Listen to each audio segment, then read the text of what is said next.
Thank you very much, Larry. I just want to make sure before I go any further that everybody can hear me okay? Everything all right?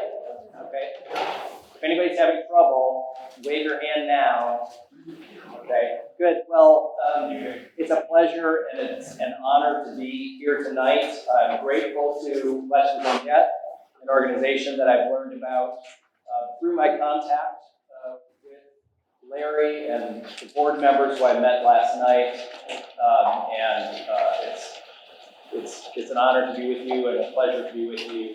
I'm grateful to Larry for all the arrangements he's made, and also especially to Lee and to the other fine men and women I met last night for dinner.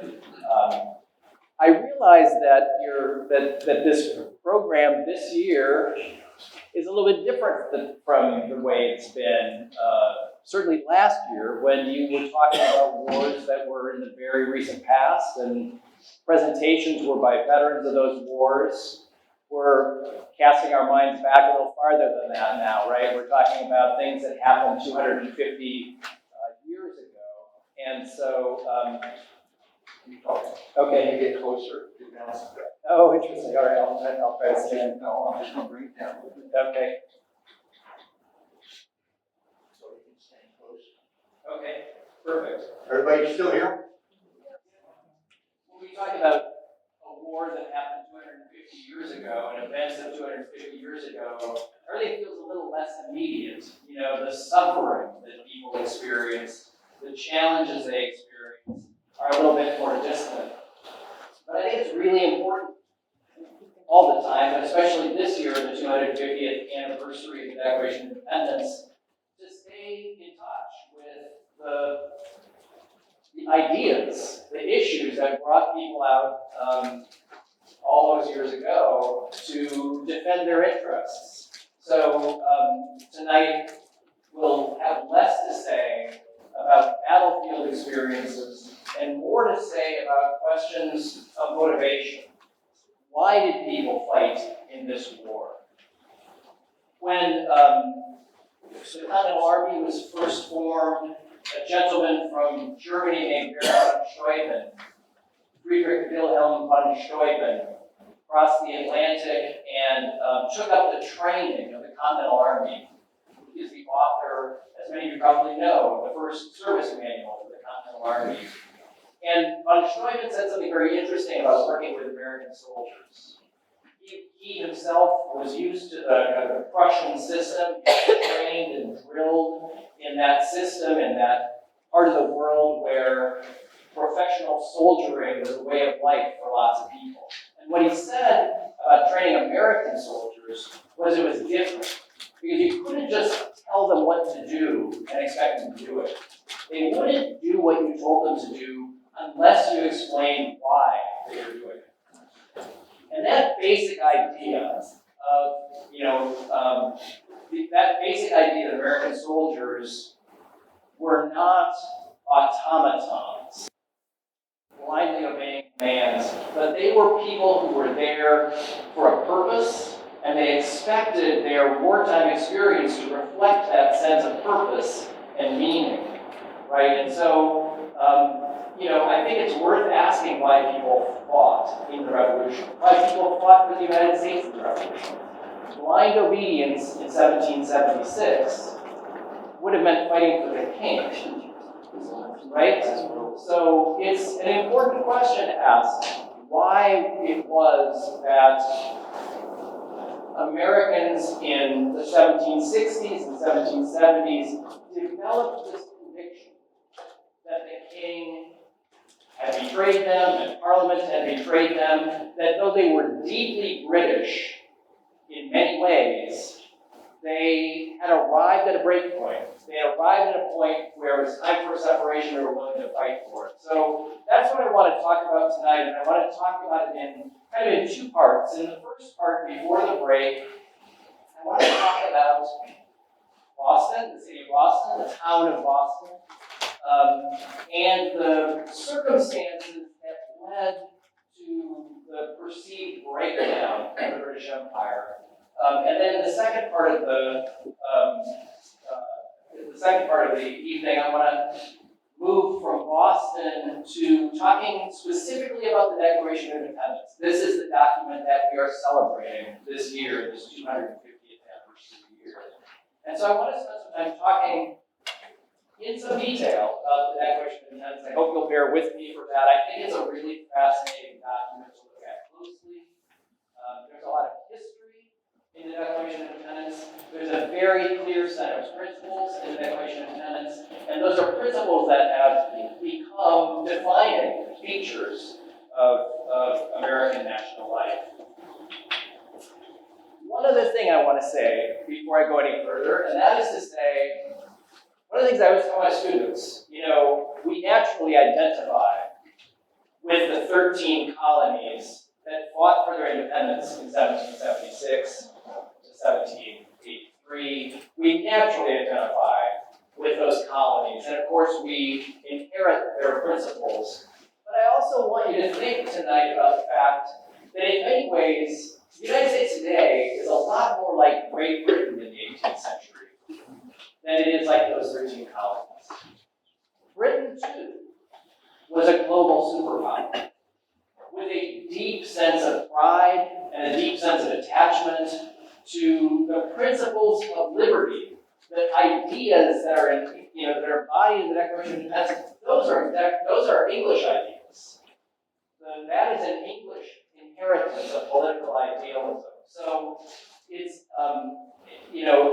it is the case that when even a very idealistic, well-meaning nation becomes a global superpower, it tends to set a lot of things in motion that it struggles to control. And so I always think it's important when you think about the coming of the American Revolution to have some sympathy for the problems that the British were facing, as well as sympathy for the problems that the colonists, the revolutionaries, were facing.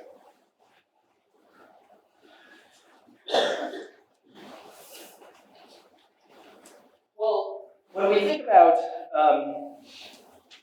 the British colonies in North America, I want you to think about the fact that in 1750, in the period just before the American Revolution, Britain was a relatively minor power on the continent.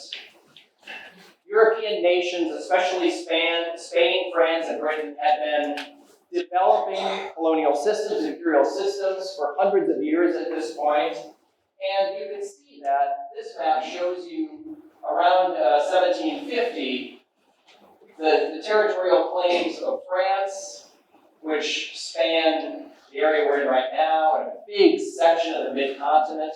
Spain, of course, the Spanish Empire was down here in the Caribbean and South America, but Spain was a major world power. For Britain, the colonies that had developed along the eastern seaboard were very much oriented to the Atlantic and to Great Britain. Britain thought of its colonies primarily as trading partners, and as they grew, they thought of them as customers for British manufacturers too. So in Great Britain, when people in Parliament thought about the North American colonies, they were primarily interested in managing the trading relationship across the Atlantic, making sure that those colonies were productive and supporting the mother country. Historically, the British were not very interested in territory, dramatically expanding their territory in North America. In 1754, a new war broke out in Europe and in North America, the 7 Years' War, the French and Indian War. And that brought British and colonial American soldiers into direct conflict with the French in various parts of these borderlands. And Great Britain did terribly in the early years of this war, suffered terribly, but also then experienced great reversals, and in the end defeated France and Spain, which were allied with each other in that war. And in the Peace Treaty of 1763, Great Britain was granted all the territory in North America east of the Mississippi, and all of this vast expanse up around Hudson's Bay. Fantastic, right? What could be better? Careful what you wish for, because the problem with this peace treaty is that it meant that Great Britain could no longer function as the kind of empire it had always been. It had always been pretty hands-off in terms of the way colonies managed their day-to-day affairs. It didn't want to spend any money on administrating its American resources. And so it let the colonies do what they want to do in a lot of ways. This is a whole new ballgame, because this required, this cession of territory, ceding all this territory meant that Great Britain really had to, well, among other things, it had to send a bunch of troops to North America, because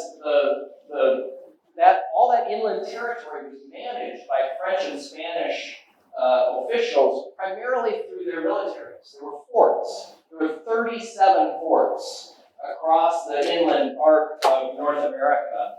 And accepting the terms of this treaty meant that they had to bring troops, 10,000 troops. I'll say more about that in a minute, but let me just show you a map to give you a sense of how those troops were distributed. This is a very cool map. The cantonment of the forces in North America on the 11th of October, 1765. So it just gives you a snapshot of what's going on at a point where the army was actually still in the process of occupying many of those territories, many of those forts. And you can see that the red coloring shows where troops were stationed. I'm just going to break this map down into 3 parts so you can see it better, because at this distance you can't really see anything. But if you zoom in on the upper right portion of this map, you can see a key down here. So you can see that these big red blocks represent a regiment. A regiment in the 18th century was about 1,000 men, give or take.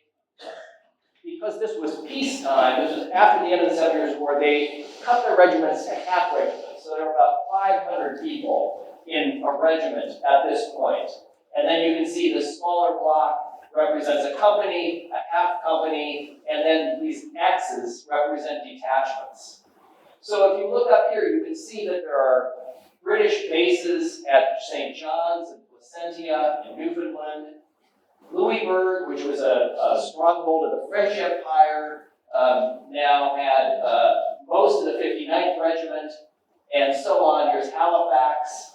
You move across Nova Scotia, you can see that British forces are now occupying Quebec and Three Rivers and Montreal, the main settlements of French Canada, which were now in British hands. And then the fort complex that pushes into the Great Lakes, right? So here's, well, this is pushing down towards the Hudson Valley, Crown Point and Ticonderoga. Here is Niagara, Oswego, Fort Stanwix. And if you keep moving south and west, you see Detroit. You can see, by the way, nothing in this territory yet. No Fort St. Joseph's, no. There would eventually be some small forts in this area that were occupied as well, but they hadn't been occupied yet in 1765. You can see troops allocated to the Illinois country and Fort Sharp. Here's Fort Pitt in western Pennsylvania. And then when you get down in the southeast, you can also see regiments in each of Mobile and Pensacola, and then smaller detachments all through these little forts in the southeast. This is a massive commitment, a massive undertaking for the British to man all these forts and also just try to figure all this stuff out. One of the things everybody in all these places had to do, this is all Indian country. And the British didn't know anything about these Indians in these parts of North America. So they had to immediately try to establish working relationships with indigenous populations all through this vast, 2,000-mile arc of inland North America. So the army presented massive problems to Great Britain. And it presented problems. Some of those problems came as a result of British policy. One of the things that's going on in the background is that in the 1600s, England didn't have an army, not a permanent army. It would raise armies when it needed them. But in the 18th century, after 1689, Britain was in wars constantly, almost continuously at war with France. So every time a peace treaty came, if they disbanded their army, then they had to start from scratch the next time war started. And everybody knew another war was coming. So through the 18th century, they began developing a standing army. In 1763, at the end of the French-Indian War, the 7 Years' War, there were 45,000 troops still in arms. The plan that they had was to park 15,000 of those troops in Ireland. Ireland, over the course of the 18th century, developed this massive barracks system, and it could house thousands and thousands of troops. And so when they cut regiments down to half size, they sent them to Ireland. There were no barracks systems in England. England had a very strong anti-military tradition, anti-standing army tradition. So they parked them in Ireland. Well, after this war, they also made a plan to park a bunch of them in North America. So it serves a dual purpose. They man these forts, they help take over all of this Indian territory. They also retain their fighting strength for the next war, which they knew was just around the corner. Indeed, they would be at war with France again by 1778 when France allied with the United States. So, as a matter of British policy, it made a lot of sense to park these troops in North America, but it presented immense logistical problems. North America was not like Ireland. It was a lot bigger than Ireland. And one of the weird things about the British military in this period is that they had developed a principle, as they developed peacetime standing armies, they developed the principle of circulation. They learned that soldiers went native if you left them in a place for a long time. They, got rooted in a community. They lost interest in serving. They sometimes married. They deserted. And so, to prevent that and to maintain troop discipline, the British adopted this principle of circulation. So not only were they occupying all these forts in North America, but they were circulating regularly among them, which was incredibly hard. There were no roads, obviously. The process of moving 10,000 troops throughout the interior from coast to coast was incredibly difficult. And so you have this landscape of forts and barracks and civilian populations mixing with British troops. It worked fine in some places. It created a lot of friction in others. The Quartering Act of 1765, famous law, right? You've all heard of the Quartering Act of 1765. This was the law that Parliament passed to help figure out how to manage the logistics of these troops. One of the most widely held misunderstandings of the Quartering Act is that the Quartering Act allowed the army to put soldiers in private homes. That's not true.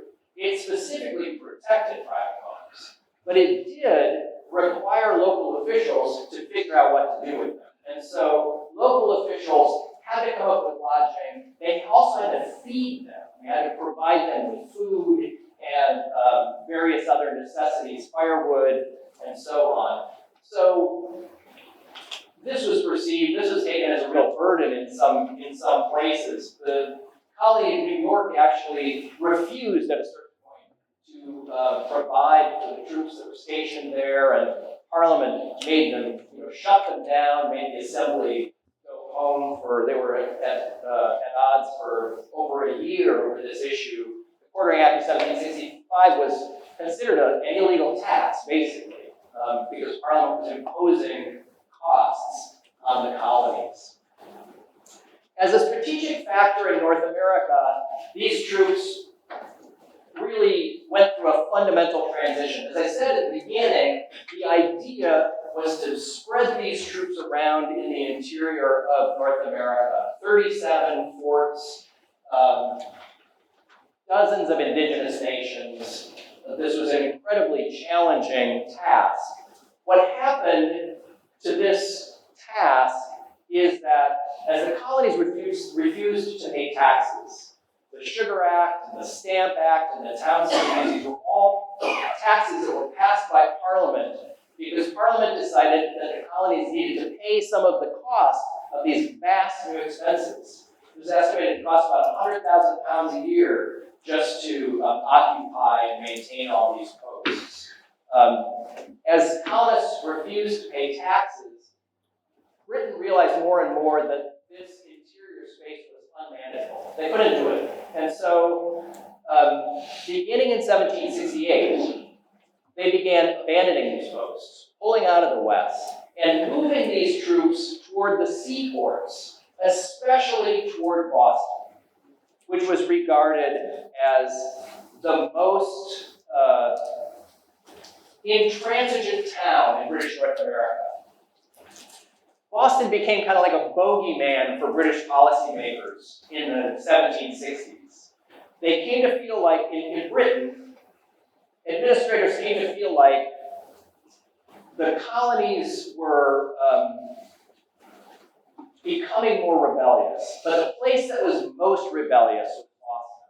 And if they could cut off Boston and isolate Boston and control Boston, they could bring the colonies back in line. And so Boston became a focus of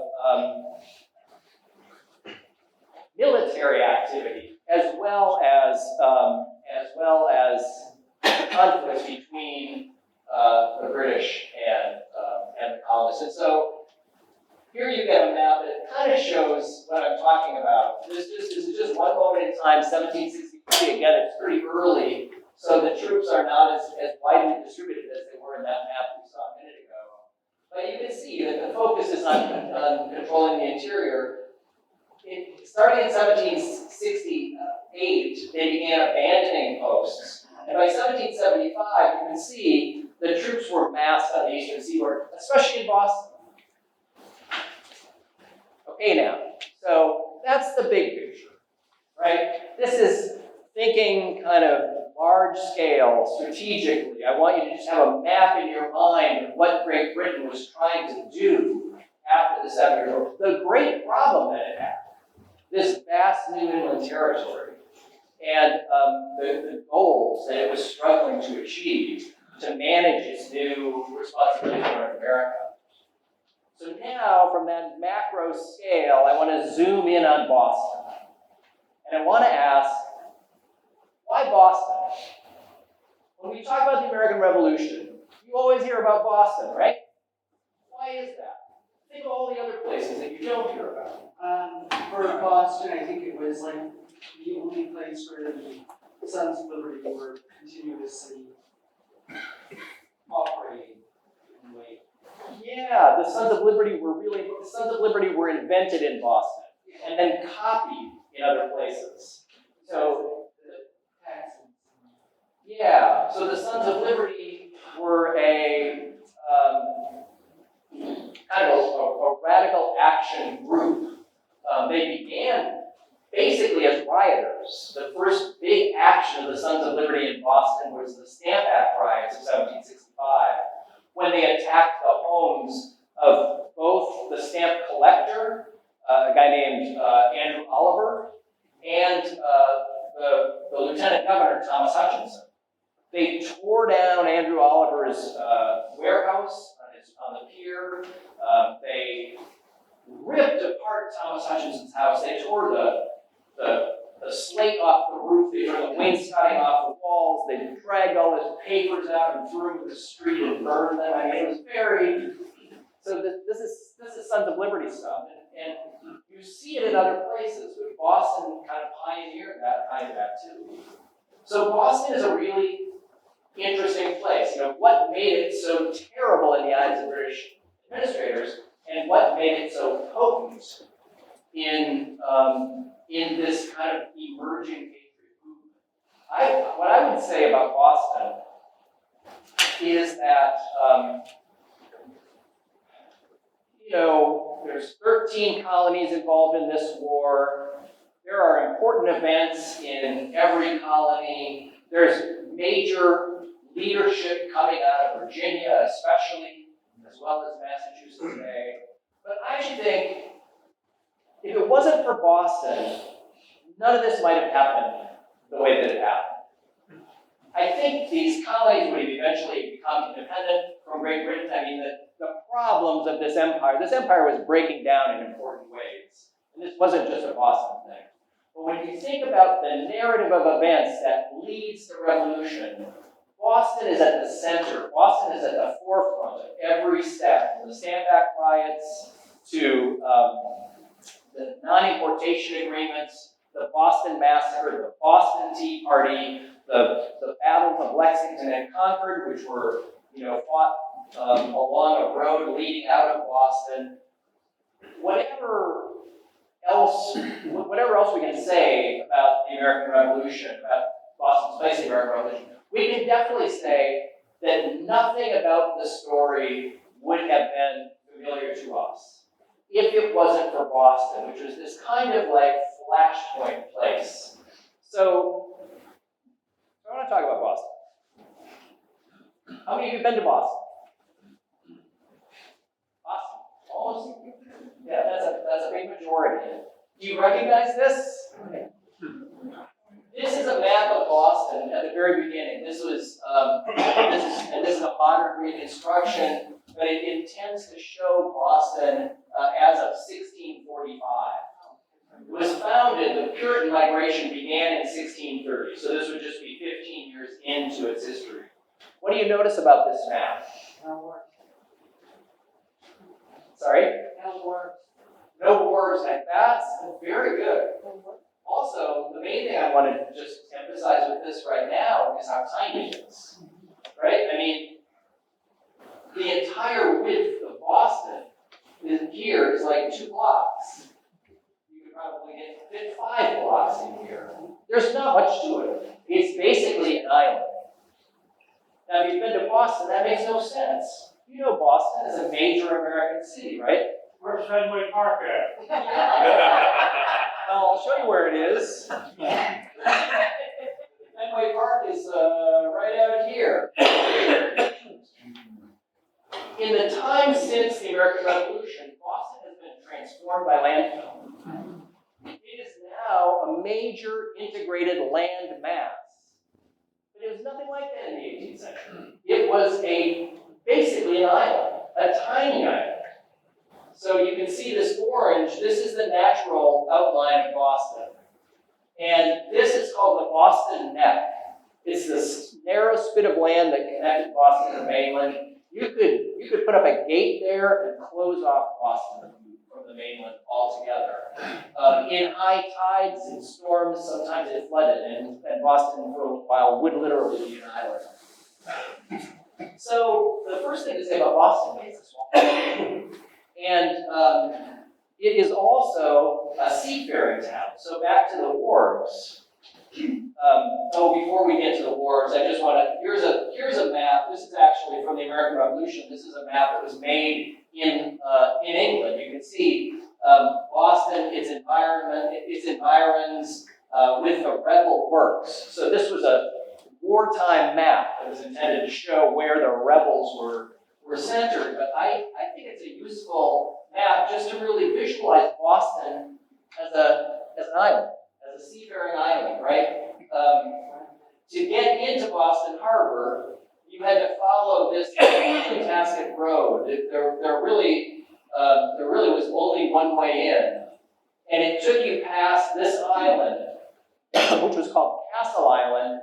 Around 1700, Britain built a fort on Castle Island to defend Nantasket Road, to defend this seaway into the city. If you were going to try to sail an enemy warship to the Boston shore, you would have to sail directly past the guns on Castle Island, which would be aiming at you broadside as you passed. So it was a very well-defended city, and it was also very much a seafaring city. This is the most famous map of Boston from the 18th century. This was was made by a guy named John Bonner in 1722. And to your point, wharves, right? You see wharves everywhere. That's the biggest transformation. You can still see how little it is. It's kind of like that very first map we looked at. There's a lot of buildings crowded into a very small space, and there's still just a span of a couple of blocks at the narrowest part. This is a tiny little town. But it's also very much a seafaring town, more than any other town in British North America. It really, people there made their living by the sea. In 1700, Boston had more ships registered in its harbor than any other British port except London and Bristol. In all the British Isles, and all of British North America, and all the islands of the West Indies, there were like 2 ports that had more ships in it than Boston did. It was London and Bristol, the 2 greatest seafaring ports of the British Isles. So you can see all of these wharves. The shoreline is just crowded with wharves owned by merchants. And I'm going to zoom in for a minute so you can see a few of these more clearly. You can see, I told you Andrew Oliver's warehouse was torn down during the Sandbach riots. Well, this is Oliver's dock, and the warehouse stood. The warehouse stood right here. But you can see that is one among many. Marshall's Wharf, Belcher's Wharf, Wentworth's Wharf, Woodman's Wharf. All of these protrusions are wharves, and then the big public works project of the early 18th century was building this wharf, Long Wharf. The importance of Long Wharf for Boston is that it stuck so far in the harbor that the largest ships in the British fleet could dock at that wharf. Some of this was a little bit hard to navigate. There's actually, I don't know if you can see it here, there's a town dock. There's a town dock here, there's a bridge right here. There's lots of little, inlets that smaller boats could navigate. But Long Wharf made it possible for basically a vessel of any size to dock in Boston. It's a continuation of King Street. This building right here is the Boston Townhouse, what is now called the State House. If you go to Boston, you walk the Freedom Trail, you start at the State House, which is an old 18th century building that still stands. This is all skyscrapers around here. Faneuil Hall is right over here, and this is, for those of you who've been in Boston, that's the building you've probably been in before. So, this is 1722. In 1769, another map maker updated the map. And you can see that there's some development. There's some parts of the town that weren't developed before have been developed here. It's all a little messier and more crowded, but it's still basically the same thing, the same city. One of the strange things about Boston, and one of the things that is really important, I think, to understanding Boston in the Revolutionary period, is that it didn't grow in the generation before the American Revolution. It was bigger in 1740. Its population was higher in 1740 than it was in 1770. At 17,000 people in 1740, had about 15,000 in 1770. That is so weird in the context of British Revolution. It is a period when the population of like Philadelphia and New York about doubled in those 30 years. And not only those cities, but all over the smaller port towns of New England. So one of the things that's happening to Boston in this period leading up to the Revolution is that Atlantic economy was so important, it was starting to pass it by. Philadelphia and New York were easier ports to access. They had better deep water access. They also had bigger agricultural hinterlands. So in terms of filling ships with goods to ship out, they could outcompete Boston, and so could many of the smaller ports in New England, ports like Salem and Newbury and Newport, Rhode Island. These places were growing. Boston Boston had been the #1 shipping point in North America early in the century, and it had been the #1 shipbuilding shipyard in British North America early in the century. Both of those functions were moving away from Boston. So what difference does that make in 1765, 1770, 1775? Well, I think there's two things. One is that this is a place that's experiencing a kind of economic hardship that's different from other places. It is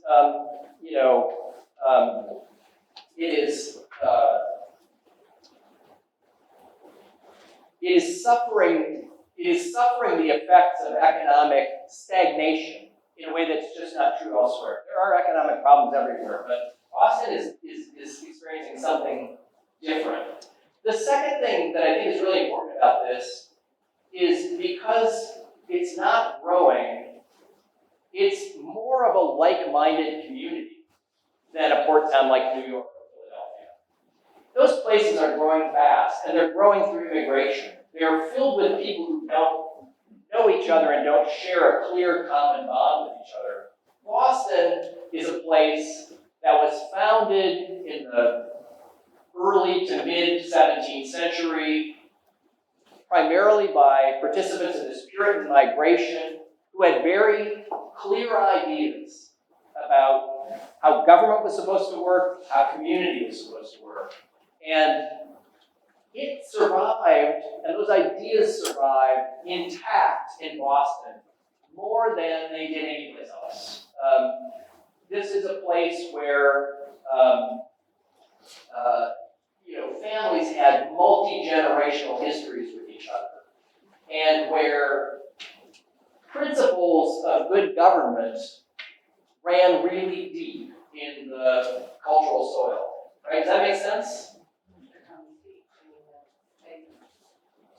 Central government, the general court was right there. The general court was there.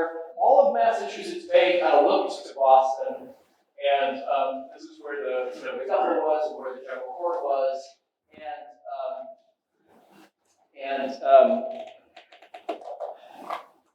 historically, actually, there was a bit of tension between Boston and the rest of New England.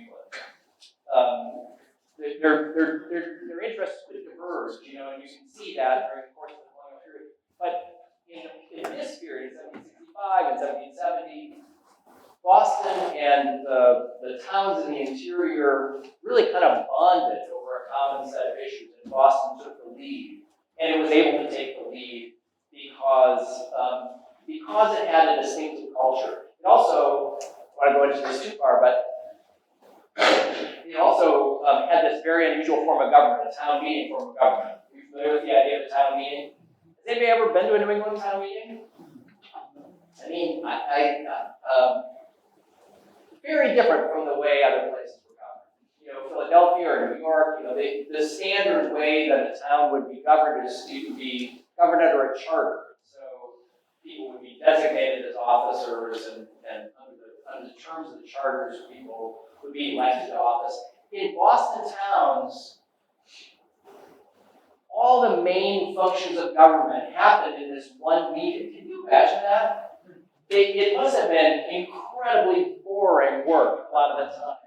Because, basically every adult male, the property qualifications were very low. So basically every adult male could vote in town meetings, and anybody could go and participate.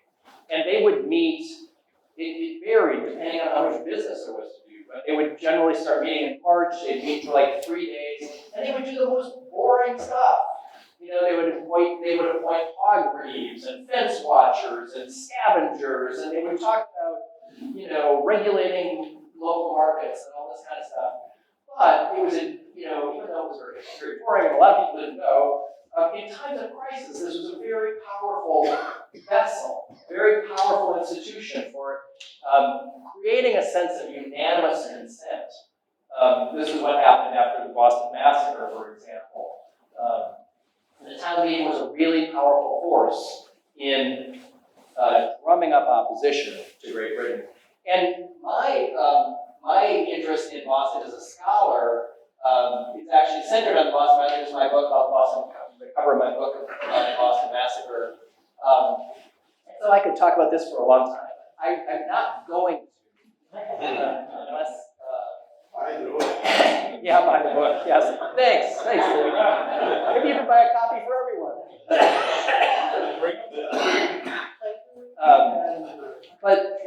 But I don't want to stop on the Boston Massacre. I really want to just highlight the significance of the Boston town meeting in being able to generate a sense of common cause. And the leadership of the town meeting, which is filled with familiar names, including Samuel Adams Jr. His father also, by the way, before him was the leader of the town meeting. James Otis Jr., his father was a significant lawyer, not in Boston, but in Massachusetts, and Otis was in Massachusetts. And other people, Joseph Warren, John Hancock. This is the roster of names, people that ran that meeting.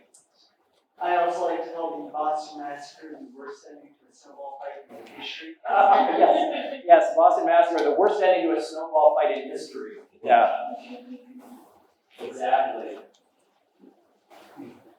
Well, the reason the Boston Massacre, the reason that event occurred is because, to go back to where we started, in the fall of 1768, the governor of Massachusetts felt that he could not trust the town. They'd seen riots before, he thought more riots would be coming. There was a riot in the summer of 1768 that really infuriated him. John Hancock was in the center of these events. And so troops came to Boston in November of 1768, 2 regiments, and parts of two others, came to Boston. This is a print by Paul Revere, the most famous engraver from Boston, that shows their arrival in 1768. He actually didn't do this print in 1768. He did this print after the Boston Massacre, to emphasize a very basic point, which is that these troops did not come in a spirit of peace. They came in a spirit of war. And so what you can see here is that these ships are positioned broadside to the Long Wharf, which means they're ready to fire their cannons. And they also have springs on their anchor chains, which means that once they've discharged their cannons, they have a mechanism for spinning the boat around to aim the cannons on the other side of the town as well. And so the point of this was to say this occupation was a military occupation. This was not a peacekeeping mission. This was a military undertaking, and you can see that there are boats full of soldiers the soldiers are unloading onto Long Wharf. They would form up and march through the town, and then start looking for places to stay. This occupation was seen by many townspeople as an act of war. It's not that simple, and actually these soldiers stuck around for a long time. Some of them married local women, some of them had families with them, some of them deserted, but they also got into a lot of scrapes with locals, and this is the other famous Paul Revere print from this era, shortly after the shootings in King Street. This is the print that rather that misrepresented events of the night of March 5th, 1770, but that shows these soldiers. You can see the commanding officer standing here with his sword raised, giving the command to fire. These innocent townspeople. There's no snowballs. There's no the town people aren't doing anything wrong in this print, and so this was 5 people were killed in these shootings. That's 5 too many. But it's interesting that the Boston town meeting was able to leverage this event to insist that the troops leave town. And in fact, they did leave town. A group of them, the Captain Preston and the 8 men that were with him, were put into jail and tried in the fall.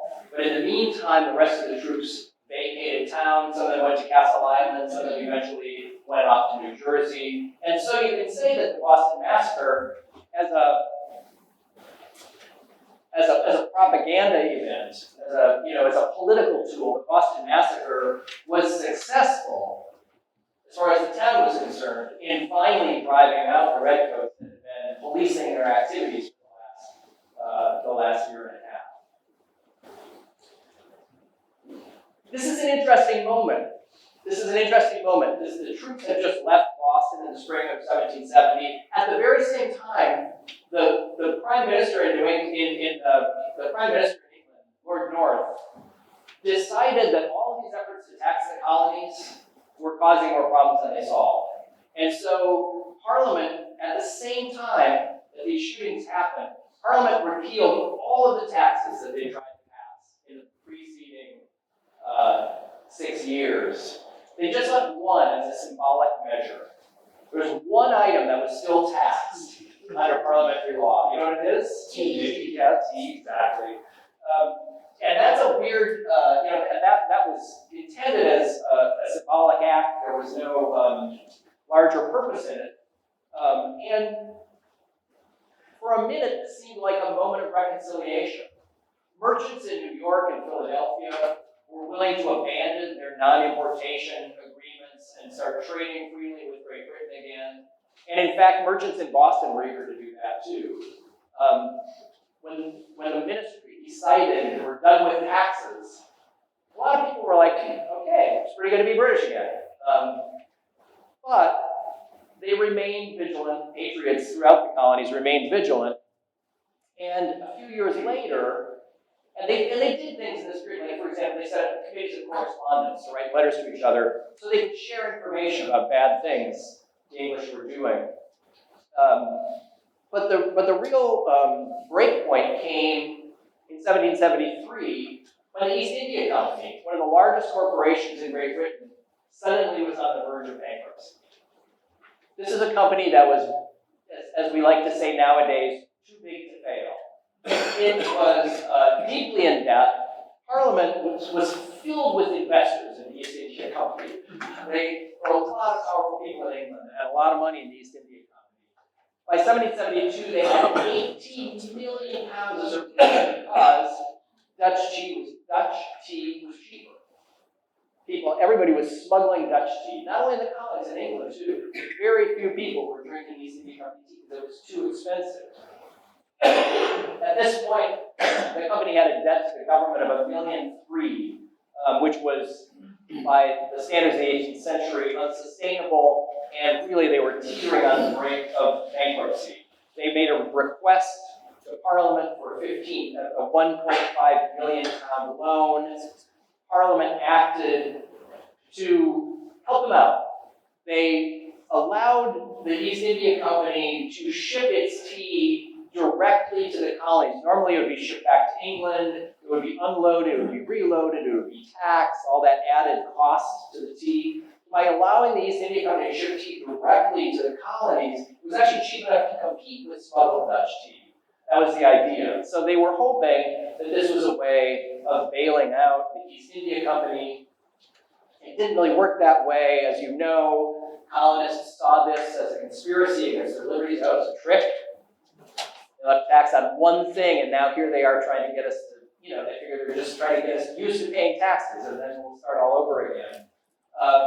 In Boston, a ship, the Dartmouth, arrived in November with a shipment of tea, and then December 16th, the last day when it could be legally unloaded, colonists boarded the vessel and destroyed 90,000 pounds of the tea, about 10,000 money pounds worth. And, that was kind of the beginning of the end. Parliament was furious. Parliament closed the port of Boston. Parliament reorganized the government of Massachusetts. They, among other things, the council, which had been elected, was now appointed. They gave the governor a bunch of new power. The governor could tell towns when they could and couldn't meet. The governor could prorogue the assembly, meaning he could send them packing if he didn't like what they were doing. Many offices that had been filled before by town meeting were now filled by the governor. The Administration of Justice Act specified that any Crown officer who was accused of a crime, if the sense was they couldn't get a fair trial, he could be transported someplace else to be tried instead, including to England. Colonists called this the Murder Act, because by the terms of this act, a royal official could literally get away with murder and be shipped overseas for trial, where they assumed he would never be found guilty. There were also a couple of other acts around the same time, an amendment to the Quartering Act that put a little more pressure on the colonies, and then the Quebec Act, which kind of had nothing to do with this, but it created this vast new inland territory where French property law and the Catholic Church were legalized, and a big colony with no constituent, with no representative assembly. And then the boundary of Quebec came all the way down to the Ohio River. So all of this inland land that colonists had been interested in settling fell under the Quebec Act, which Protestant Englishmen regarded as an affront to their liberties. So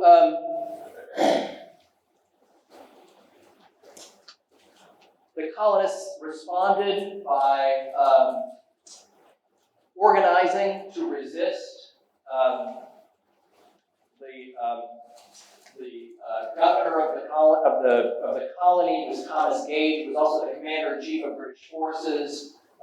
He began seizing arms in the Massachusetts countryside. He went to Charlestown and Cambridge, and the soldiers emptied their powder houses. In October, he dissolved the assembly, and so Congress, the assembly that had been dissolved, regathered in Cambridge and began making preparations in case of war, raised 20,000 pounds for arms. Sam Adams hoped to raise 20,000 militiamen.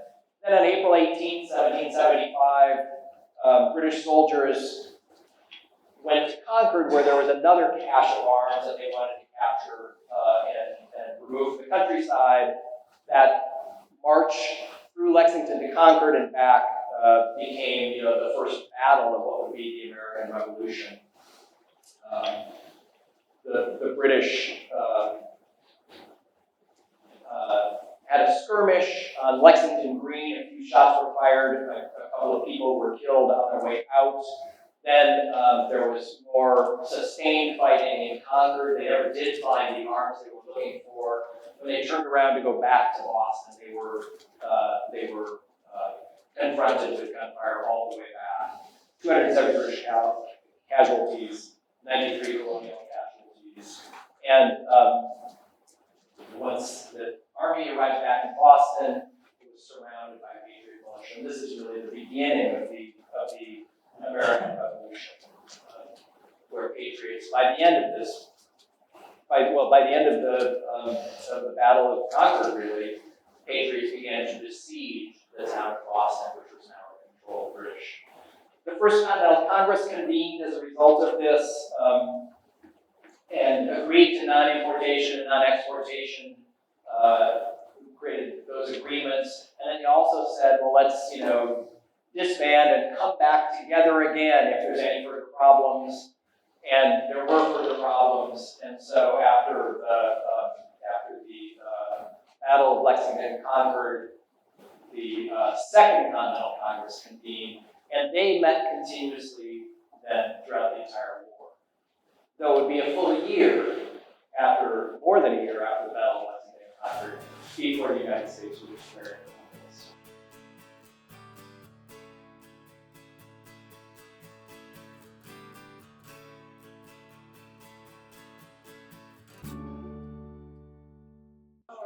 My idea for the second half of this conversation is to really focus in on the Declaration of Independence. Such an important document, such an important text in American history. And, I know it's very familiar to all of us, yet I also think that it retains, revisiting. And I want to talk about it in some detail, if you don't mind. And in doing this, I want to just give a shout out to two books in particular that influenced my thinking on this subject and that inform some of what I'm going to have to say when we talk through the Declaration. The book on the left, the Declaration of Independence and Global History, is a book from about 20 years ago that pays a lot of attention to the influence of the Declaration in other parts of the world.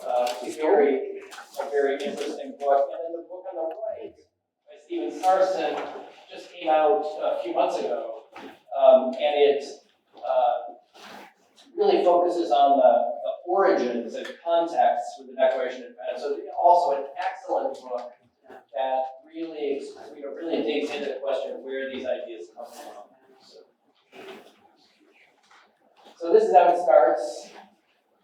We're used to seeing this in fancy script, but I'm going to use typesetting because it's easier to read.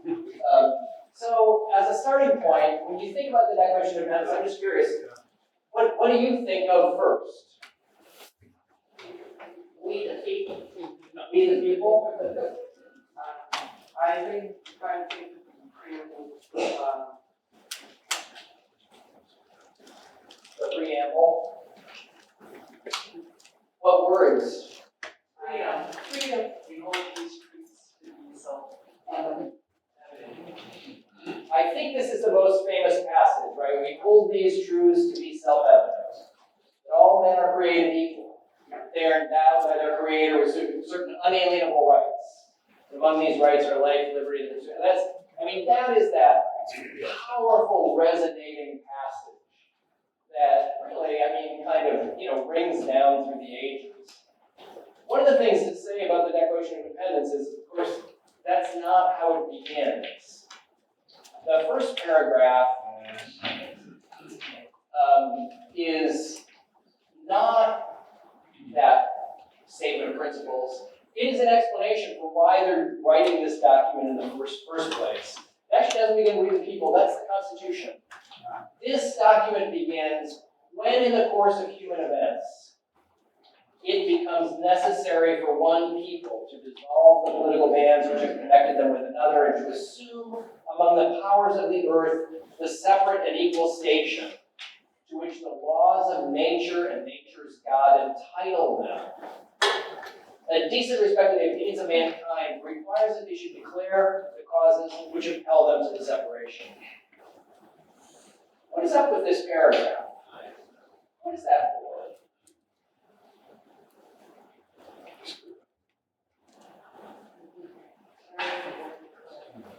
They're declaring that they're going to declare. Exactly. They were in a very difficult position. The United States was a breakaway rebel band, right? Who, in order to survive, in order to succeed in the war, needed the support of allies. What allies? France, most importantly. Spain, the Netherlands, France and Spain in particular. These are colonial powers with important colonies in the Americas. So when when these guys decided they were going to bust up the British Empire and try to make it on their own, the first thing they had to think about was, well, how are we going to survive in a world of hostile powers? This is their plea. This is a wild gambit, right? It's so audacious. When it becomes necessary for one people to dissolve the political band or connected them to another, to assume among the powers of the earth. In other words, we want to be standing alongside of you, France. We want to be standing alongside of you, Spain, as another nation, just like you are a nation, fully sovereign, completely in control of our affairs, and this is our request that you take us seriously. This is also a consideration of these people that are targeting these powers, monarchies, years against people that are trying to take away power. Yeah, that's such a great point. These are monarchies that they're appealing to, and they are trying to take away the powers of a monarch. And as we'll see in the very next paragraph, they specifically say, we don't believe in kings. Which is, again, kind of a crazy thing to do in this kind of context. This is the most famous paragraph of the Declaration of Independence. We hold these truths to be self-evident, that all men are created equal, that they are endowed by their Creator with certain unalienable rights, among these are life, liberty, and pursuit of happiness, that to secure these rights, governments are instituted among men, deriving their just powers from the government. Not from kings, they're deriving their just power from the consent of the government. Whenever any form of government becomes destructive of these ends, it is the right of the people to alter or abolish it, and to institute a new government. That is a wild claim. What do you think they intended? What do you think Thomas Jefferson intended when he wrote, all men are created equal? Do you think he was referring to the rights of enslaved people, the rights of Native Americans? What does he mean then? Not meaning that. What does he mean then by all men are created equal? All white men of property. All the white men with property, yeah. Well, would you say it was intentionally vague so that these other people, whether color or Native Americans, could dream and hope that was them? It seems intentionally vague. I mean, that's a great question and a great possibility, right? That it was intentionally vague. They didn't want to, proclaim an end to slavery, but they were laying the groundwork for the possibility of a much more inclusive future vision. And this is a way, the Declaration of Independence has been read a lot. I want to make the argument that that's not what they intended, and that this passage is a very specific reference. Yeah. Aren't they just saying that the British are no better than the colonists? They are. The British are no better than the colonists. You know what else they're saying? Kings are no better than we are. So this is, in this respect, this is a very specific reference to a live political debate of the 18th century. Back to the 17th century.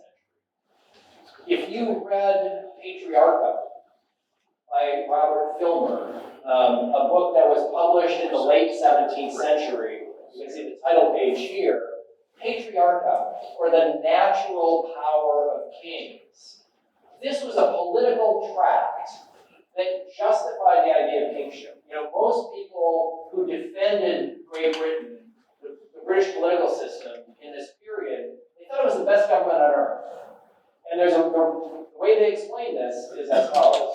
They would say there are three kinds of people in the world. There are people who are born to be kings. There are people who are born to be noble. And there are people who are born to be common. And the perfection of the British Constitution is that it takes each of those types of people and gives them their appropriate place. A king has certain powers in this Constitution, but they were limited. The Bill of Rights of 1689 limited the power of kings. The House of Lords had certain powers, but again, they were prescribed and limited, and the House of Commons had certain powers. So what Patriarcha does, what Robert Filmer does, is he says, the natural power of kings comes from the divine order of things. Kings are empowered by God, right? This is how God made the world. He made kings, he made nobles, he made commoners. And if you have a legitimate government, to have a well-functioning government, you've got to have a parallel structure. Well, John Locke very famously challenged this. This is the title page to, everybody knows John Locke, at least knows who he is, right?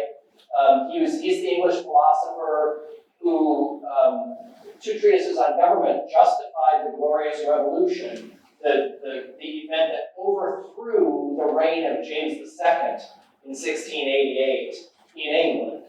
The Glorious Revolution, leaders in Parliament invited William of Orange, a prince from the Netherlands, who was married to the daughter of, to a Stuart daughter. They invited William of Orange to come and invade their country, to conquer their country.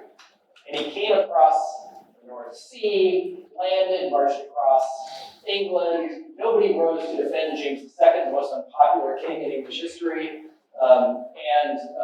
So it's known in English history as the Glorious Revolution because very little blood was shed. James just, supposedly threw his crown in the Thames and fled to France. And so John Locke was writing this essay, as you can see, the first treatise is all about the false principles and foundation of Sir Robert Filmer. Right? John Locke says, Filmer is wrong. Kings are not endowed with power by God. In God's world, all men are created equal.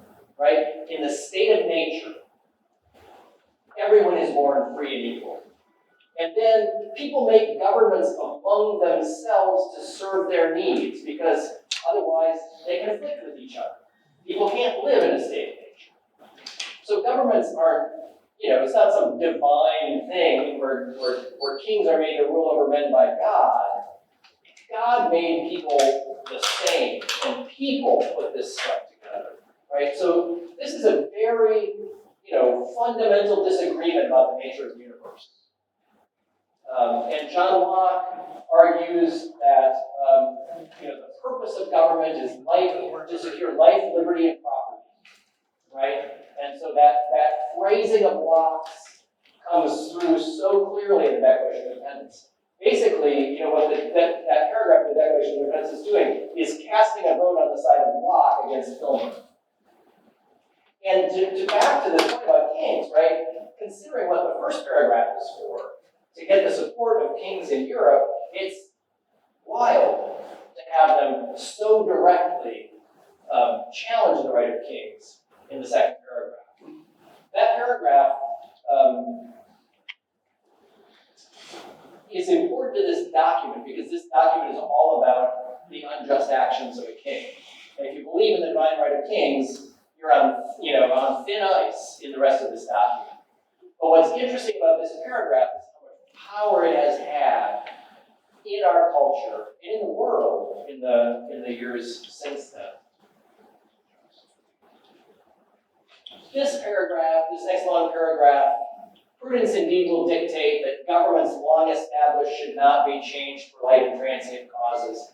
In this paragraph, they're saying, just as we say people have the right to overthrow governments, they should be doing it all the time. Like, you gotta have a really good reason to overthrow government. But we have a really good reason because of the history of repeated injuries and usurpations, all having in direct object the establishment of an absolute tyranny over these states. They're basically saying, this system of government that's being imposed on us from across the Atlantic is so bad that there's nothing else we can do. It's a systematic conspiracy when a long train of abuses and usurpations, pursuing invariably the same object, evinces a design to reduce them under absolute despotism. It is their right, their duty to draw such government. To prove this, let the facts be submitted to a candid world, and then comes a long set of indictments against the king. There's how many paragraphs is this? There's 27 paragraphs. It's a long list. The first group of them are about the ways that he has interfered with the functions of legislatures. The second group is about the way that he's interfered with the powers of judges. The third group is about the military. So he's refused to assent to laws. He's forbidden his governors to pass laws. He's refused to pass other laws. Altogether, legislative bodies at places unusual and uncomfortable and distant, dissolved representative houses repeatedly. The thing that this this thread of complaints has in common is the sense of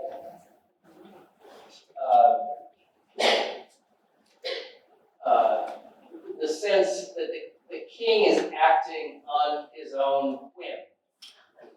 Right? That's what makes this tyrannical. He's doing what he wants. He's not following the rules.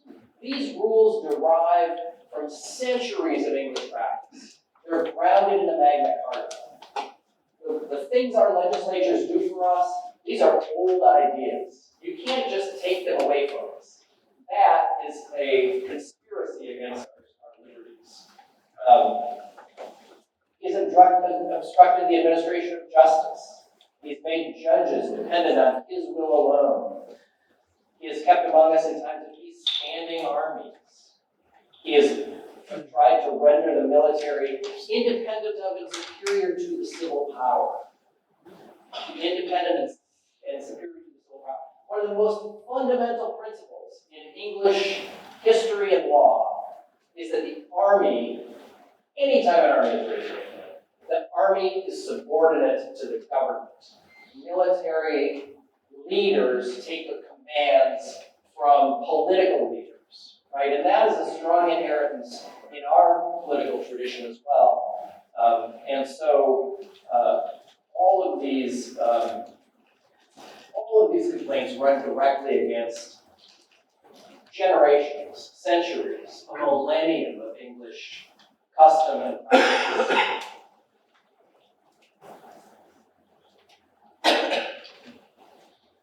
For quartering large bodies of armed troops among us, for protecting them by a mock trial from punishment for any murders,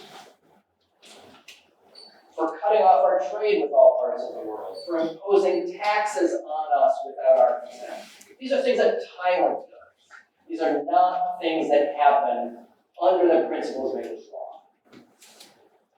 Transporting us beyond the seas to be tried for pretended offenses, abolishing the free system of English laws in a neighboring province, that's a reference to Quebec.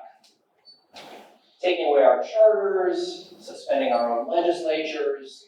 These are the things that were happening. This was this rolling chain of events that was happening in 1774 to 1775. And then the last set of complaints, the last bill of particulars relates to the onset of war. So now he's advocated government by waging war against us directly, transporting large armies of foreign mercenaries who he hired like 30,000 Russian troops to fight in this war, taking citizens captive on the high seas, oppressing American citizens, making them serve in the Royal Navy, exciting domestic insurrections. This is a reference to the Royal Governor of Virginia, recruiting enslaved people to join with the King's army, and also bringing the merciless Indian savages down on our frontiers. This is, by the way, one of the places where you can say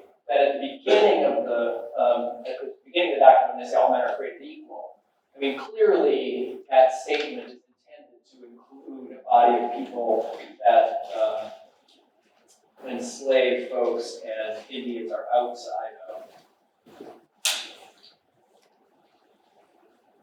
They defend themselves by saying, in every stage of this process, we have petitioned for redress, we've played by the rules, we have over and over again appealed to the principles of the British Constitution, we've been ignored.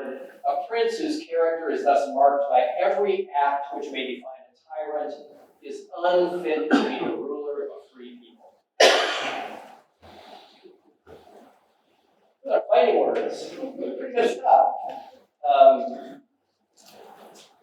Talks about all the efforts they've made. They too have been deaf, their British brethren, they too have been deaf to the voice of justice and consanguinity. We must therefore acquiesce in the necessity which denounces our separation and hold them as we hold the rest of mankind, enemies in war, in peace, friends. It's a brilliant construction, this document.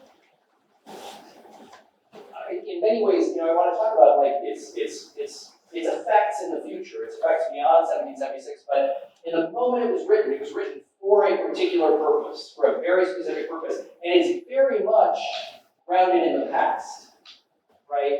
Every passage in the Declaration of Independence is grounded in an understanding of English history, an understanding of the rights that derive from Englishmen, and in a particular argument about the validity of kingship as a principle of government and social organization.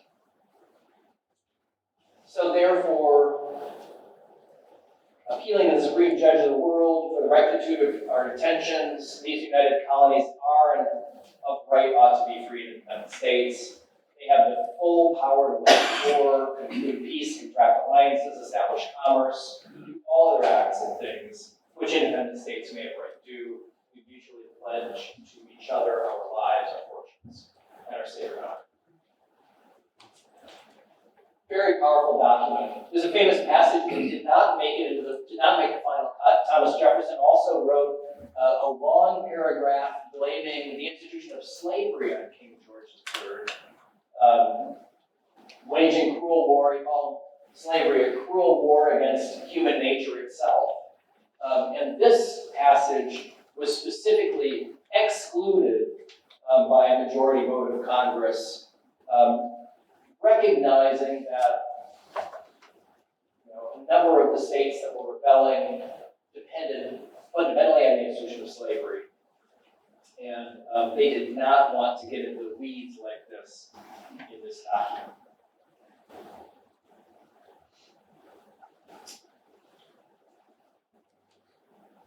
Well, the echoes of this document today, I have to say, are important to recognize. I mean, I'm here to talk about history, not politics. But I will say that, I was at a conference a few weeks ago, and a colleague said, usually when people talk about Declaration of Independence, they talk a lot about the first two paragraphs. The Bill of Particulars against the King, it's like, it's long, it's boring. But as a friend of mine noted, the grievances against the King are having a moment right now. Because they do echo some of the behaviors of our current administration, compromising the independence of the legislature, obstructing the administration of justice, making judges dependent on his will, misusing military force among civilians in peacetime, cutting off trade, usurping the taxing power, depriving people of due process, and so on. These are, I think, one of the great benefits of the Declaration of Independence is that it has this particularity to it. It has this granularity. You can't dodge the specifics of the case that were being made 250 years ago. They have a persistence and an ongoing relevance. And, thanks to the Declaration of Independence, thanks to the Constitution, the United States is a nation of principles and a nation of laws. And to lose sight of those principles, to lose sight of those laws, is to lose what it is to be American. And we took the British common law as our law. This is all very British. It is so British. There's 1,000 years of history behind this stuff. Well, how was this received at the time? One of the things to say about the Declaration of Independence, we just take it for granted. It's genius, it's value, it's power. Of course, at the time, lots of people thought, well, this is a bunch of bunk. Especially, people whose job it was to defend the British Empire. So, for example, Thomas Hutchinson, the governor of Massachusetts, whose house was torn apart by the Stand Back mob in 1765 and finally had to leave the colony in disgrace in 1774. After the publication of the Declaration of Independence, he wrote a pamphlet about it. He wrote, "I've often heard men who I believe were free from party influence express their wishes that the claims of the colonies to an exemption from the authority of Parliament in imposing taxes had been conceded. because they had no doubts that America would have submitted in all of their cases. And so this unhappy rebellion, which had already proved fatal to many hundreds of the subjects of the empire, probably to many thousands more, could have been avoided. He's basically saying, if only we had just given up on taxing. He has heard people say, if only we had just given up on taxing, everything would have been all right. He says, the acts for imposing duties and taxes may have accelerated the rebellion, but I am of opinion that if no taxes or duties had been laid upon the colonies, other pretenses would have been found for exemption to the authority of Parliament. He says most colonists weren't opposed to Parliament. People were attached in every colony to their own particular constitutions. They've been happy under it for 100 years past. They feared no imaginary evils. But there were men in each of the principal colonies who had independence in view before any of those taxes were laid, which has since been the ostensible cause of resisting the execution of acts of Parliament. These men have conducted the rebellion in the several stages of it until they removed the constitutional powers of each government in each colony. So in other words, Hutchinson is basically making the opposite argument. He's saying most people in the colonies were happy, would still be happy, but there was a conspiracy on the part of certain people who wanted independence no matter what Parliament did. Kind of an interesting, kind of inversion. Many thousands of people, he concluded, who were before good and loyal subjects had been deluded and by degrees induced to rebel against the best of princes and the mildest of governments. That's Thomas Hutchinson. John Lind, other people wrote pamphlets. The lawyer John Lind wrote a pamphlet in answer to the Declaration of Independence, which I will summarize by quoting him: false and frivolous in every aspect. Jeremy Bentham, a very young Jeremy Bentham, who went on to be a very famous British political philosopher and social critic, makes a really interesting argument. He said basically the idea that there is in nature equality, that there are rights in nature is absurd. Laws derive from societies that recognize them, and without a political system that's already in place to protect your rights, there are no rights. It's an interesting argument. It's not an argument that has held sway. The international influence of the Declaration of Independence is really quite stunning. And now I'm going back to this David Armitage book that I talked about at the very beginning. He claims that no prior document before this had been called the Declaration of Independence. There's a couple of sort of precedents, and you can quibble about this, but certainly no prior document had the same kind of force that the U.S. Declaration of Independence had. Since the Declaration of Independence in 1776, more than 100 other nations have declared independence, taking, to some degree or another, the U.S. Declaration as a model. Today, over half the countries in the world have a Declaration of Independence. And what this reflects is this broad pattern from the 18th century to the present of empires dissolving into states.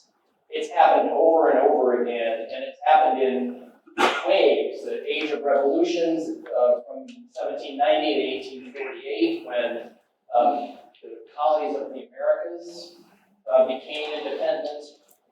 At the end of World War I, when the Ottoman, Romanov, and Habsburg empires dissolved, another wave of declarations. And after World War II, this big wave of decolonization, especially Africa and Asia, again, declarations of independence all over the place. So it's really interesting. Isn't it really interesting? I mean, when we think back to that first paragraph, like this audacious thing of no, we're not rebels, we're legitimate. We belong, we have the power to claim authority over ourselves, right?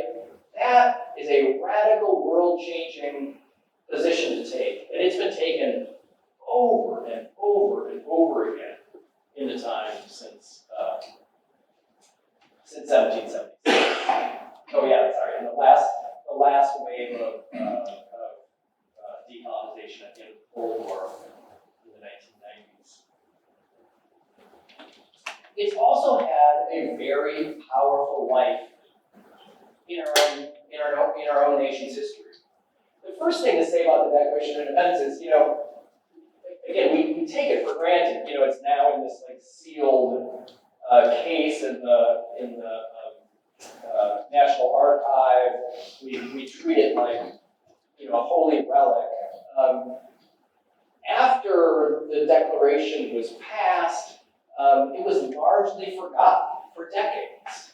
The contingent purpose of the moment was fulfilled. It succeeded in its aim, and it didn't really get a lot of attention for the rest of the 18th century and the first couple of decades of the 19th century.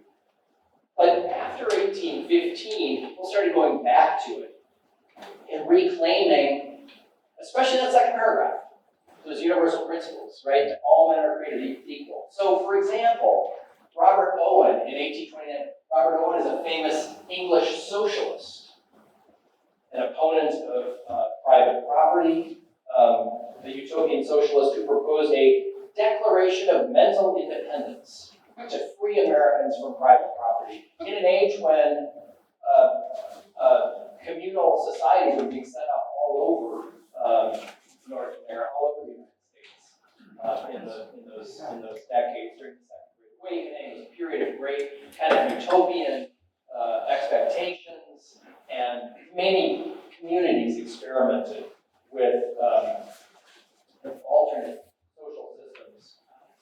Francis Wright, a follower of Owen, argued that the revolution wouldn't be complete without guarantees of free education, free labor, and retirement benefits for workers. Kind of interesting to hear somebody make that argument in 1832. English-born journalist George Henry Evans produced the Working Man's Declaration of Independence in 1832. In 1848, a convention of women's rights advocates met at Seneca Falls in New York. And this is one of the most famous repurposing events of the Declaration. Elizabeth Cady Stanton and Lucretia Mott were the organizers of that event, and they rewrote the Declaration of Independence. They used the phrase, "all men and women were created equal." And when you came to the Bill of Particulars against the King, what you have instead is a Bill of Particulars about all of the ways that women were disadvantaged as opposed to men in the law and in American society. It's a very powerful document. You will read it in its entirety. They were dismissed at the time by the vast majority of people as kooks, but I think you'll find it holds up pretty well to a modern reading. Frederick Douglass, in July 1852, was asked to speak to a gathering, to a primarily white audience in upstate New York, on the occasion of the 4th of July. And he gave a speech that has been since given the name, he didn't name it, but there's a famous phrase in it, "What to the slave is the 4th of July?"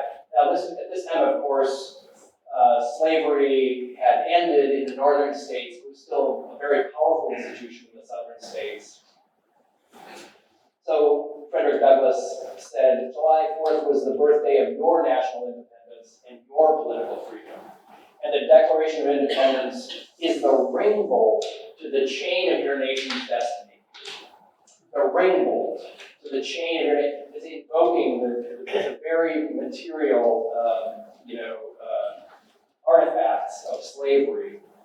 He said, "I am not included within the pale of this glorious anniversary. This 4th of July is yours, not mine. You may rejoice, I must mourn. There is not a nation on earth guilty of practices more shocking and bloody than are the people of the United States at this very hour." And here he's very much, there's a rising tide of abolitionist, anti-slavery sentiment. I mean, it's still a very marginal, radical, minority view, but Frederick Douglass was probably the single most important spokesperson for the interests of enslaved people in that last decade before the Civil War. And this is one of his most famous indictments of the United States for slavery. And then then, when you think about the domestic influence of the of the Declaration of Independence in the U.S., the person I think of most clearly and strongly is Abraham Lincoln, who beginning in the 1850s, when he entered political life, one of his core convictions was that slavery and freedom were not compatible with each other.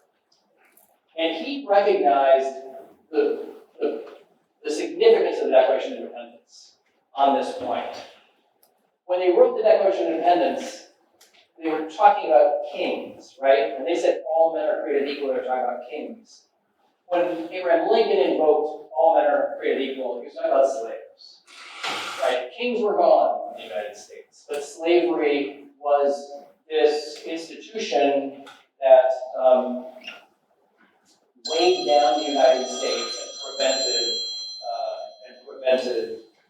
it from fulfilling its promise. The most famous statement that he ever made on this subject was at the dedication of the battlefield at Gettysburg, after the Battle of Gettysburg in 1863. July 1st through 3rd, 1863, as you all know, there was a terrible battle in Gettysburg, Pennsylvania. Now, this is the moment when Robert E. Lee led the Army of the South on its farthest penetration into Northern Territory. Most of the Civil War was fought on Southern ground, but this was the boldest gambit that Lee ever made. And in this terrible battle that lasted 3 days, there were about 50,000 casualties, 7,000 killed. And so later in that year, in November of that year, the government consecrated the first battlefield cemetery for Civil War soldiers. And Lincoln was, of course, one of the speakers that day. Edward Everett, a famous Massachusetts orator, talked for 2 hours, and then sat down, and Lincoln got up and talked for 4 minutes or something like that. Gave probably the greatest political speech any American has ever given, certainly. We know this speech, right? And it so directly echoes the language of the Declaration. He starts by saying, 87 years ago, our fathers brought forth upon this continent a new nation conceived in liberty, and dedicated to the proposition that all men are created equal. Now we are engaged in a great civil war, testing whether that nation or any nation so conceived and so dedicated can long endure.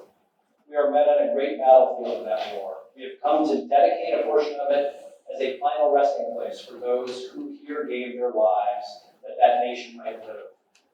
It is altogether fitting and proper that we should do this. But in a larger sense, we cannot dedicate, we cannot consecrate, we cannot hallow this ground. The brave men, living and dead, who struggled here, consecrated it far above our poor power to add or detract. The world will little note nor long remember what we say here, but it can never forget what they did here. It is for us, the living, to be dedicated here to the unfinished work. It's really interesting. We're not dedicating battlefield, we're dedicating ourselves. It is for us, the living, to be dedicated here to the unfinished work, which they who fought here have thus far so nobly advanced. It is rather for us to be here dedicated to the great task remaining before us, that from these honored dead we take increased devotion to that cause for which they gave the last full measure of devotion. That we here highly resolve that these men shall not have died in vain, that this nation under God shall have a new birth of freedom, and the government of the people, by the people, for the people, shall not perish from the earth. Such a powerful repurposing of that contingent document, that kind of crazy document, very much a product of the moment in 1776. And I think, for me, that so powerfully captures the way that these ideas travel through time. persist and really kind of rise and expand, so I don't think Thomas Jefferson intended, an expansive understanding of that phrase, all men are created equal, but it has a power of its own that goes well beyond the intentions of the founders. And so, yeah, it's 250 years old this year. Let's not forget it. Good, well, that's all I've got to say. We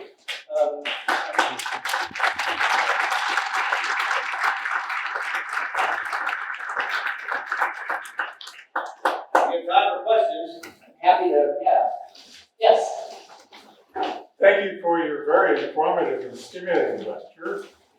Going back to your first lecture, talking about Boston, is it named after someone or someplace? Someplace, like most towns in New England and many towns throughout the British Isles, it's named for a town in England. Yeah. The whole map of New England is like that.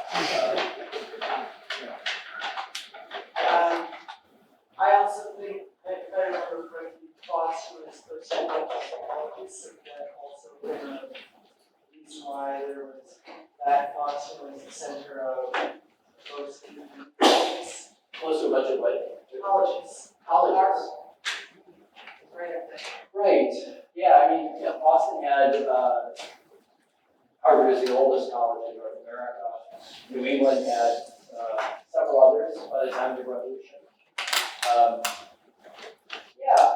And I do think that has something to do with independence. There's actually been a lot of scholarship on, like what preachers taught. Because colleges in those days, colleges trained preachers. And preachers had a lot of influence.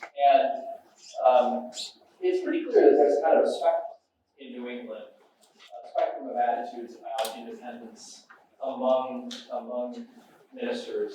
But there were definitely some very influential patriot ministers who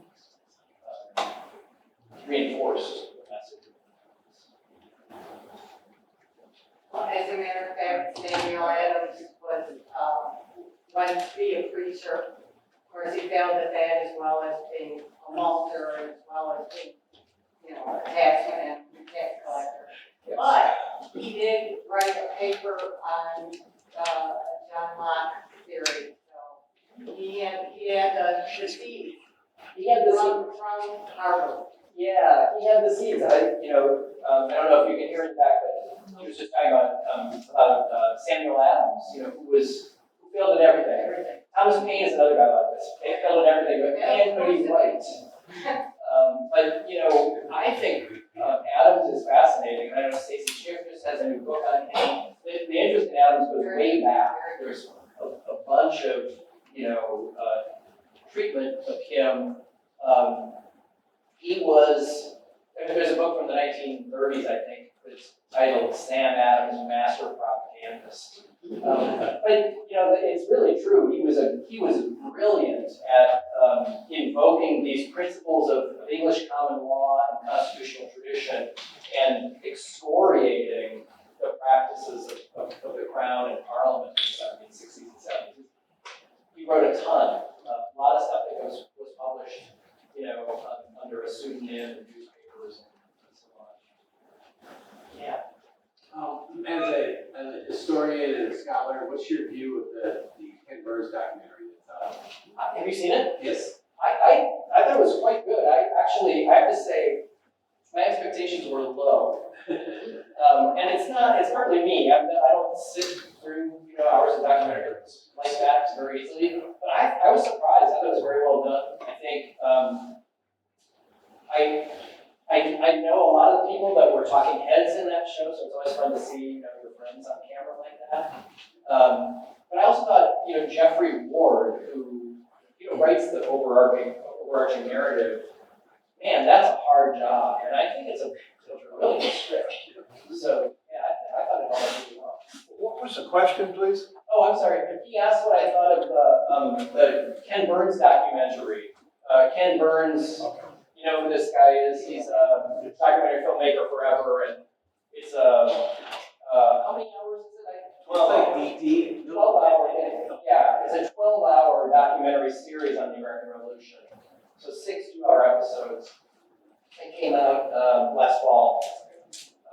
And I think it's very good. The one over here. Yes. Is there a good book that goes into the personalities and the backgrounds of the men that signed the Declaration of Independence? That's a great question. I mean, there are so Question, many. please. She asked if there's a good book that goes into the backgrounds of the signers of the Declaration. Like what might have prompted them to want to be part of this? What was their background? How were they players in Yeah, all of this? yeah. Do you have a book? Well, most of them were businessmen, and so they were directly impacted financially. And they were leaders of their community, so they felt the necessity for it all. Which is a good transition for next Tuesday. Yes. But there is a book about the signers that was written on the 100th anniversary of the Declaration. And I purchased it so I could do fact checking and stuff, and it got a few things wrong, like it put people in different states, they do for different colonies. So that's it published in 1878? Yeah. Interesting. Yeah, so I guess there's a book from 150 years ago. But it's a good question. I mean, there may be something that I'm not aware of. Well, But my husband's related to the two Whipples that signed the Declaration of Independence. So I'm curious to find out more about them as well as the others that were probably friends of theirs, business partners of theirs, whatever. Right.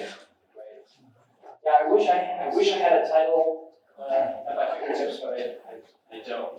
Good book. But I would say, You should write a book.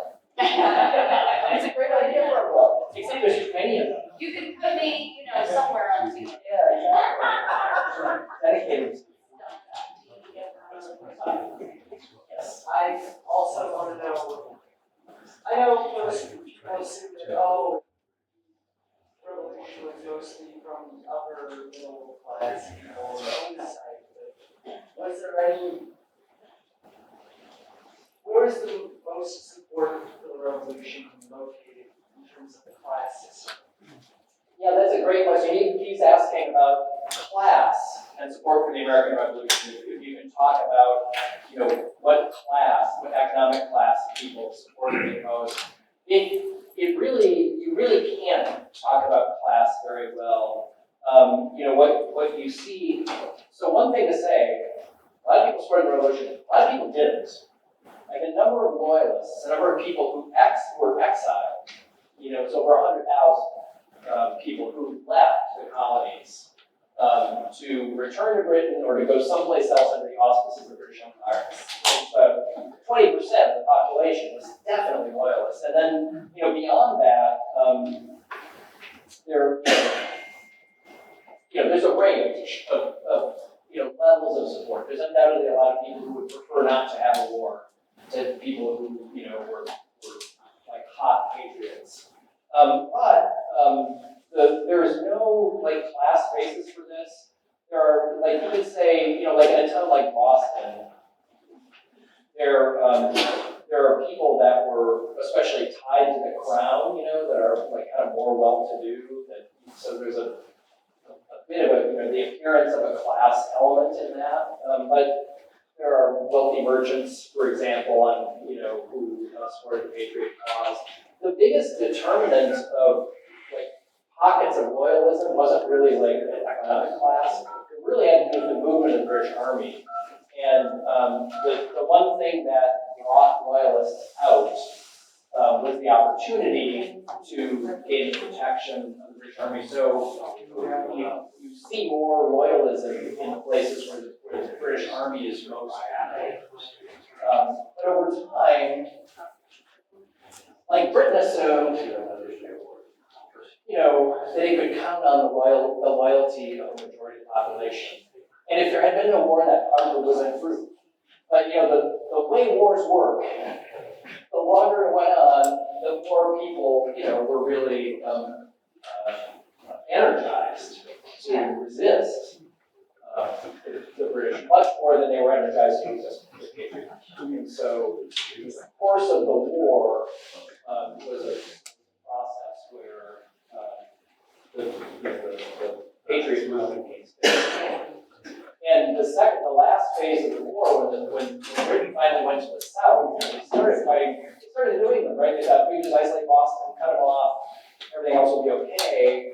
They, their fortunes never prospered in the north, and finally when John Burgoyne lost the Battle of Saratoga and surrendered at Saratoga, it was a low point for the British in this war. That was the battle that convinced the French that they could openly ally with the United States. So, you know, that was catastrophic for Britain. That was also the moment where they thought, well, if we can't win the war where people hate us, let's go win the war where people love us, which is the South. They assumed, because the South was a more stratified society, the South was dependent on the institution of slavery, the South could not support the kind of, you know, populist sentiment that you see in New England. They thought there they would be okay, but you know, the logic of warfare just brings people out in opposition to the British. And so they succeed in taking all the cities in the South, but they can't, and they can make progress in the countryside, but they can't hold the countryside. Because the longer they try, the more kind of guerrilla movements, you know, start to oppose them. So it's more partisan warfare in the South than the region. Yeah, it's more partisan warfare in the South. Yeah, I think that's true. I mean, I think that there were other places too where there was a kind of a civil war to the war, especially upstate New York is another place, but it was probably most vicious in the South. Any final questions?